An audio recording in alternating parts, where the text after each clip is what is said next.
దేవునికి స్తోత్రం. ప్రియమైన వారలారా, రక్షకుడును ప్రభు అయిన యేసుక్రీస్తు వారి నామంలో మీకు శుభములు వందనాలు తెలియజేస్తూ ఉన్నాం. దేవుడు మిమ్మలను, మీ బిడ్డలను, మీ కుటుంబములను దీవించి ఆశీర్వదించునుగాక. ఆమెన్. God bless you.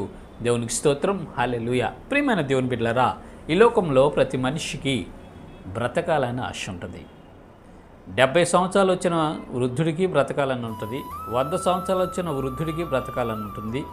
50 సంవత్సరాలు ఉన్న అతనికి బ్రతకాలని ఉంటుంది. ప్రతి మనిషికి ఈ లోకంలో బ్రతకాలనే ఆశ ఉంటుందండి. ఈ లోకంలో బ్రతికి తన బిడ్డలను, తన కుటుంబీకులను, తన రక్త సంబంధికుల మధ్య నివసిస్తూ సంతోషంతో జీవించాలని ఆశ ప్రతి ఒక్కరికి ఉంటుంది. ప్రియమైన దేవుని బిడ్డలారా, ఈ లోకంలో జన్మించిన మనము ఏదో ఒక రోజు మరణించక తప్పదండి. ఈ మానవ జన్మకి, ఈ శరీరంలో జీవించే మనకి ఖచ్చితంగా మరణం అనేది సంభవిస్తుంది. మరణం అనేది ఖచ్చితంగా వస్తుంది. అయినను మనం బ్రతకాలని ఆశపడతాం. అయితే పరిశుద్ధ గ్రంథంలో దేవుడు ఈ రీతిగా మనతో మాట్లాడుచూ ఉన్నాడు. సామెతల గ్రంథము 7వ అధ్యాయము 2వ వచనం మనము చూసినట్లయితే, నా ఆజ్ఞలను నీవు మనసును నుంచుకొని ఎడల, నీ కనుపాప వలె నా ఉపదేశమును కాపాడిన ఎడల నీవు బ్రతుకుదువు. దేవునికి స్తోత్రం. హల్లెలూయా.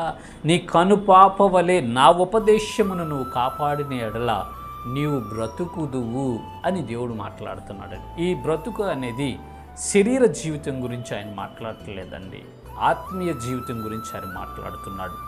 మన శరీరము, ప్రాణము, ఆత్మ, ఈ 3 మనలో ఉన్నవి. ప్రాణం పోతే శరీరము మంటిపాలవుతుంది. ఈ ఆత్మనే దాని పరిస్థితి ఏంటి అని మనం ఒకసారి ఆలోచించినప్పుడు ఈ ఆత్మకి చావు ఉండదండి. అయితే ఈ ఆత్మ ఎక్కడికి వెళుతుంది అని మనం ఒకసారి ఆలోచిస్తే 2 చోట్లకు మాత్రమే వెళుతుంది. ఒకటి స్వర్గానికి వెళుతుంది, లేదా నరకానికి వెళ్ళిపోతుంది.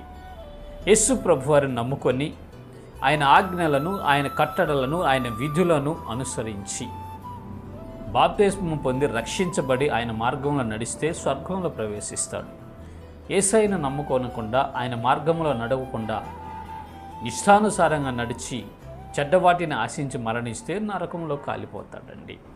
అయితే ఇక్కడ దేవుడు మనతో చెబుతున్న మాట ఏంటంటే, నీ కన్ను పాప వలె నా ఉపదేశమును కాపాడిన ఎడల, ఆయన ఉపదేశమును మన కన్ను పాప వలె మనము కాపాడుకుంటూ ఆయన ఆజ్ఞలను, ఆయన కట్టడలను, విధులను అనుసరించి మనం నడిచినప్పుడు మనం బ్రతుకుతామండి. ఈ ఆత్మ అనేది బ్రతికిద్దంట.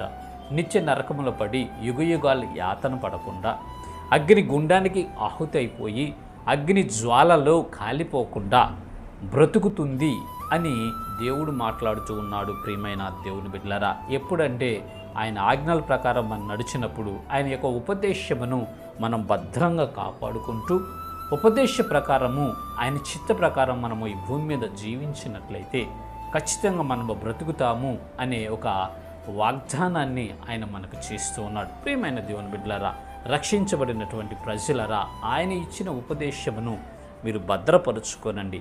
ఆయన ఇచ్చినటువంటి ఆజ్ఞలను మీరు అనుసరించి నడుచుకున్నట్లయితే మీరు బ్రతుకుతారు, మీరు బ్రతుకుతారు, మీరు బ్రతుకుతారు.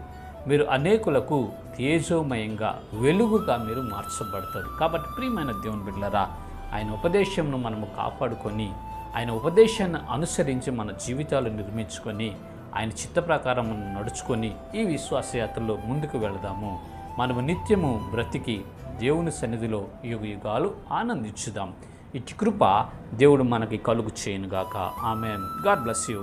దేవునికి స్తోత్రం. హల్లెలూయా.